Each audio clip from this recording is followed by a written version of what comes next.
ATEN es el Sindicato de las Trabajadoras y Trabajadores de la Educación. 31 años de lucha en defensa de la educación pública, los derechos laborales y salariales.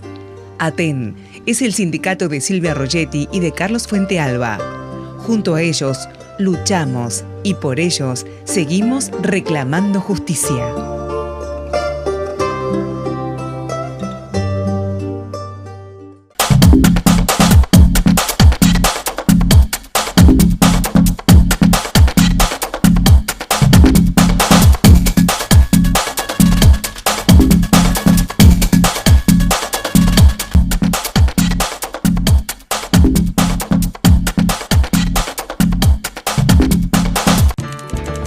Hoy Neuquén se incorpora a una nueva construcción nacional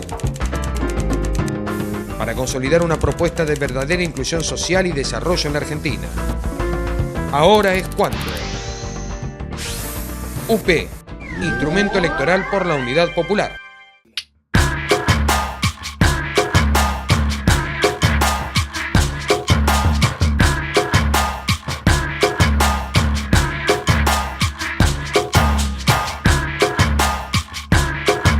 Sácame, chacarera, el miedo de mirar la gente que está a mi lado sufriendo.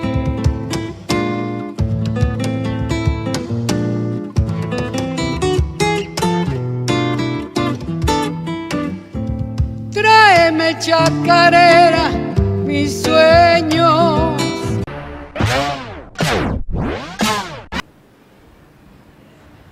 ¿Cuánto tengo? ¿10 minutos? Sí, 15 nos van avisando los chicos. Bueno, ahora estamos grabando. Dale. En esta parte del programa nos quedaban un montón de informaciones que vamos de alguna manera auscultando, porque uno debe, creo yo, y de buena fe, meterse con la mayor de las inocencias para preguntar con la mayor de las calamidades, porque si no, si uno pretendiera ya entender estos mecanismos por los cuales de repente hay deudas de 250 millones de dólares, se caen los hospitales a pedazos, para pedir un turno para un estudio cardiológico se puede tardar 70 días, y empiezan estas series de vaciamientos en sectores estatales en la provincia más rica del país, ¿no? Entendiendo que, por ejemplo, hay 80.000 neuquinos viviendo en Tomas, para tener idea del nivel de desfalco que hay en la riqueza de este país. Cuando tocamos el tema del instituto, siempre nos quedan muchas miradas técnicas, ¿no? Así que aprovechamos que estamos con Norberto, te agradecemos un montón el tiempo. Norberto, después de que te presentes, contanos y metenos en el tema de quién está a cargo de la administración del instituto. Bueno, buenos días. Sí, efectivamente. Mira, la administración del instituto está a cargo de un consejo de administración donde tiene mayoría el ejecutivo. Los designa a dedo, no los elige nadie. No obstante, los sindicatos, a través de sus representantes y de elecciones internas, cuando hay que elegir a esos representantes gremiales en el consejo de administración, hacemos primero una interna dentro de los sindicatos, por lo menos de ATEN, se eligen los compañeros que van a representar al sindicato y luego se compulsa con la lista que general presentan los independientes, que en realidad es el ejecutivo disfrazado. Ese consejo de administración tiene que administrar tanto la obra social como la caja previsional, que es una sola institución y son dos recaudaciones por separado, porque nosotros aportamos, por un lado, a lo previsional y por el otro lado a la obra social. Lo que no hay que perder de vista en ningún momento es que hasta el último centavo que están aquí adentro en las puertas del instituto pertenece al salario de los trabajadores, es parte del salario de los trabajadores. Por ejemplo, cuando un trabajador uno le pregunta cuánto gana y tuviera que responder exactamente, tiene que decir lo que tengo en mi bolsillo que acabo de cobrar del banco, más lo que me aporta la patronal al instituto, porque eso también es parte de mi salario.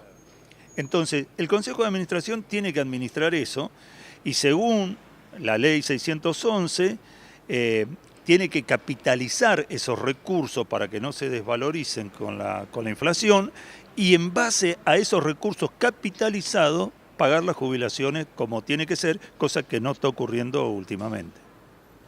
Cuando nosotros hacemos hincapié en quién está a cargo de la administración es porque hay como un afán bastante claro de desguazarlo y de privatizarlo, o nos equivocamos. Mirá, el instituto puede seguir siendo un ente autárquico, público, pero se pueden nacionalizar o privatizar las condiciones jubilatorias de la obra social. Porque acá todos los gobernadores han declarado de que no van a transferir el instituto a la ANSES ni que lo van a privatizar.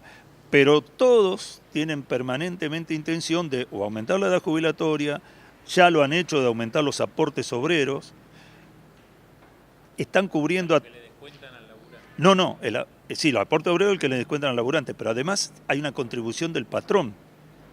Por eso te digo que, es decir, la obra social no solo recibe el 18% en el caso de los trabajadores de la educación que descuentan de nuestro salario, recibe otro tanto que es la contribución patronal, que eso es lo que ha faltado durante décadas, porque acá a través de mecanismos, primero lo impuso la dictadura militar, de que no aportó lo que tenía que aportar como contribución patronal, después vinieron leyes que trataron de tapar el agujero ese diciendo que la parte patronal solo iba a poner lo que hiciera falta y entonces, como había pocos jubilados, terminamos aportando un 0,2, un 0,3, nada, prácticamente nada.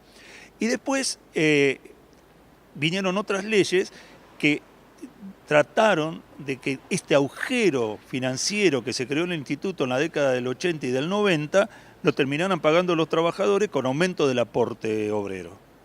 Y ahora con el planteo que hace Berenguer de que como él saca plata de la obra social para tratar de pagar las jubilaciones, los trabajadores pagamos con una disminución de los beneficios de la obra social. El instituto ha sufrido un proceso de vaciamiento desde muy temprano. En el libro de Felipe Zapac, El desafío, Felipe Zapac cuenta una historia de cuando el instituto salvó de la quiebra al Banco Provincia de Neuquén.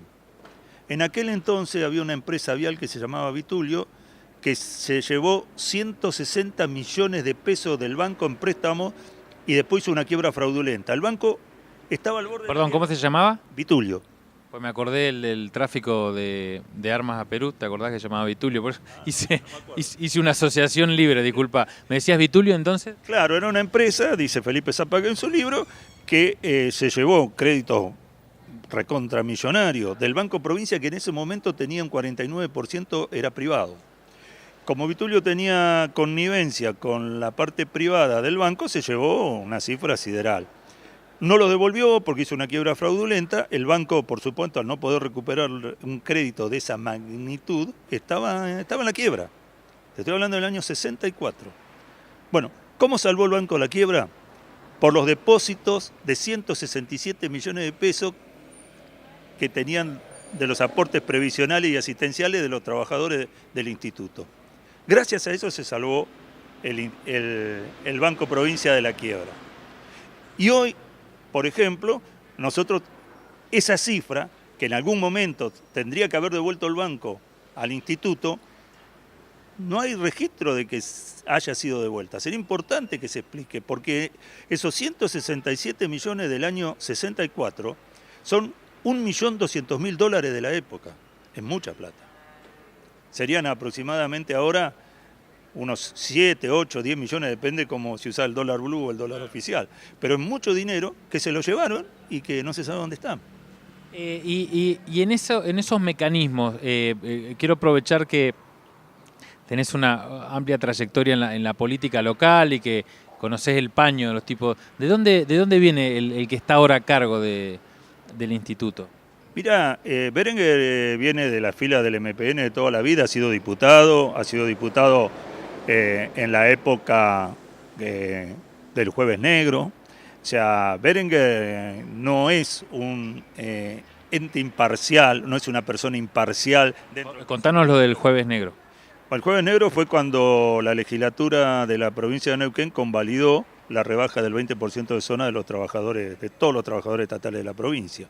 Que eso, lógicamente, repercutió en un menor ingreso también en el instituto. O sea, forma parte, el instituto, igual que el ANSES, ha sido una caja para que se surtieran para diversas cosas que se tendrían que salir del presupuesto estatal. Por ejemplo, concretamente en nuestro Instituto de Seguridad Social de Neuquén, nosotros estamos pagando 2 tipos de pensiones que la tendría que pagar el Ministerio de Desarrollo Social.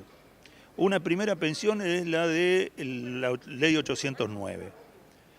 Es una ley que dice que Desarrollo Social tiene que pagarle a los ancianos que no tienen aportes jubilatorios o discapacitados una pensión, lo cual está muy bien.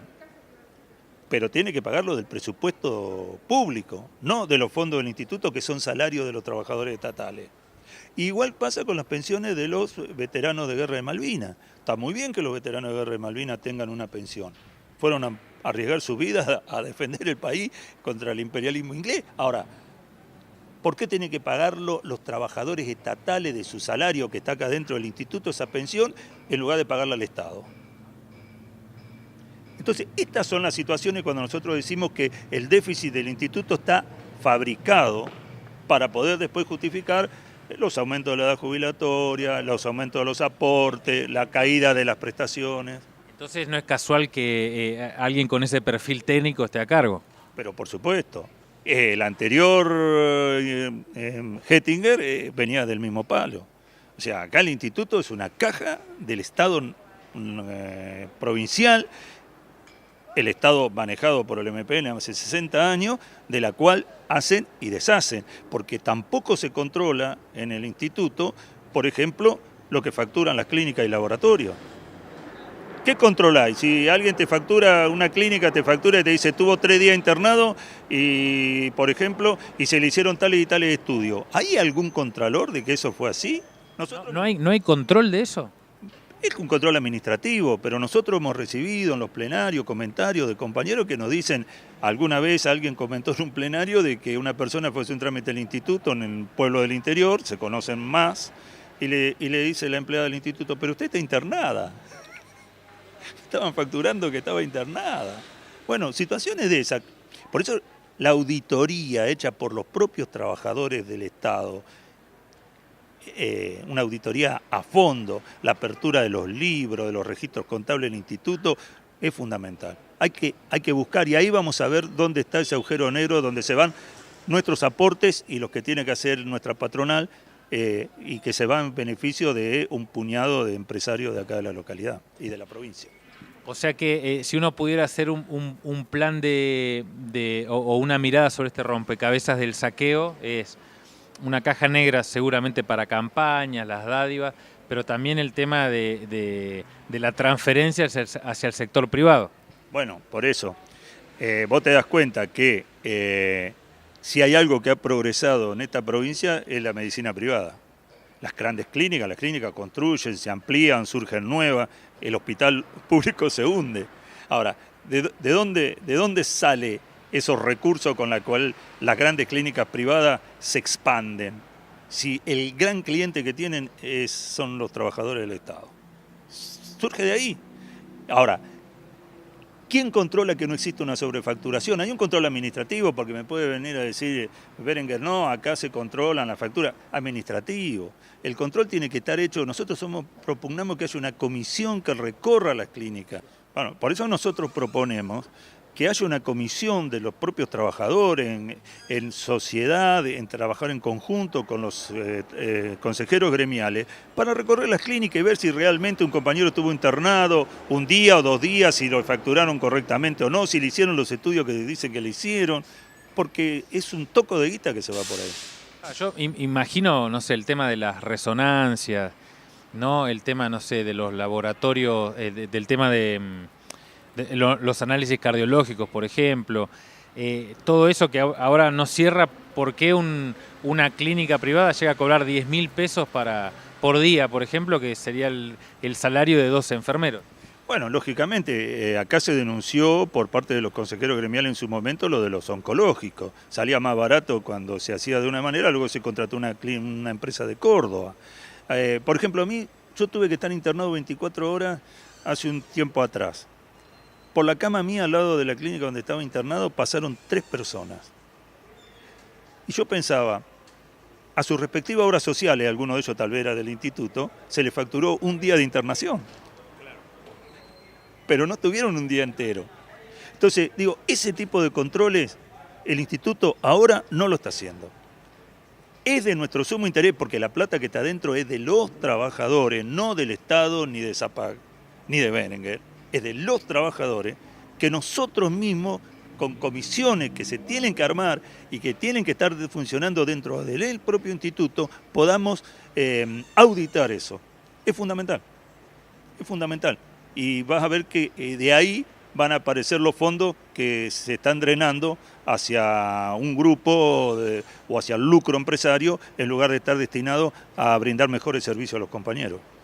Quería cerrar con una impresión que quedó hoy mientras estábamos preparando el programa en las escalinatas. Se hablaba de 250 millones de dólares. La deuda histórica. La deuda histórica, 200... Sí, la deuda histórica. Pero vos imaginate que si por décadas el aporte patronal fue prácticamente cero, décadas, no te estoy hablando ni de un mes, ni de 12 meses, te estoy hablando de décadas, por lo menos 20 años, 2 décadas.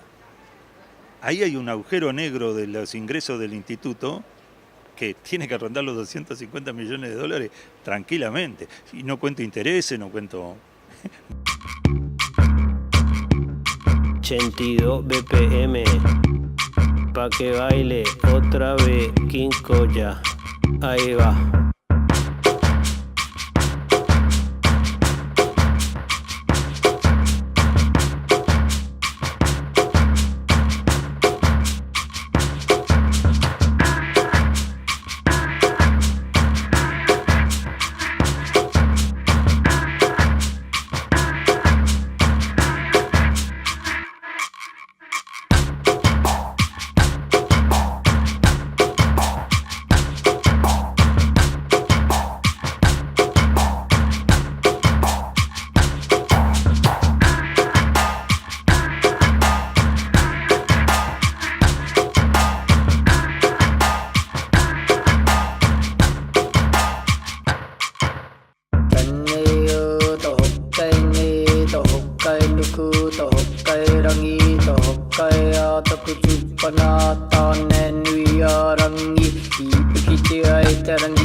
Da un tempo, tranquilo.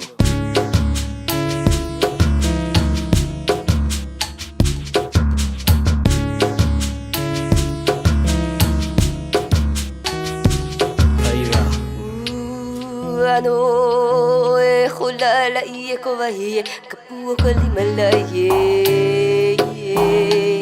Vai kola ila buken mama we loha e kuvaine vai so yes e o ma